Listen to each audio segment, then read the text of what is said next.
কুপ্রবৃত্তি, মানুষের আত্মার বিভিন্ন রকমের কুবাসনা এবং মানসিক বিভিন্ন রকমের ক্রিয়া এবং সেদিকে ছুটে যাওয়া, সেই ধরনের নোংরা কাজগুলি সম্পাদন করা, তা থেকে নিজের এই দাগকে মুছে ফেলার জন্য আল্লাহ তাআলা এই রোজার একটা বিধান দিয়েছেন।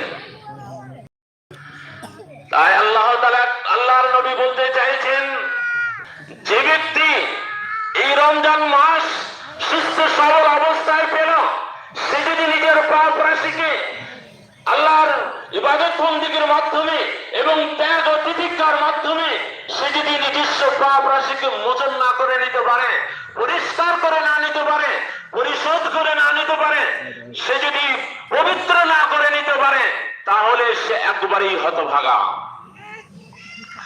উদাহরণ দিয়ে একটি কথা বলি, একটা মূল্যবান সম্পদ হলো সোনা।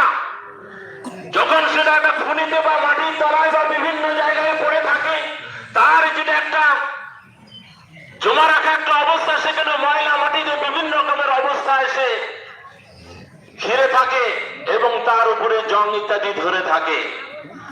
সেই জিনিস থেকে যখন কিছুটা কেটে নিয়ে একটা গহনা তৈরি করা হয়, তখন তার আলাদা একটা রূপ প্রকাশ পেয়ে যায়, তার একটা সুন্দর উজ্জ্বলতা ভাব প্রকাশ পায়। সেটাকে বারবার আগুনে পুড়িয়ে আবার মেশিনে সেটাকে পিটিয়ে কয়েক দফায় সেটাকে সাইজ করার পর সে একটা সুন্দর একটা গহনায় রূপান্তরিত হয়। ঠিক এইরকম মানুষের বারবার বিভিন্ন ধরনের পাপাচার কাজ করে মানুষের অন্তরটা কালো অন্ধকারে আচ্ছন্ন হয়ে যায়।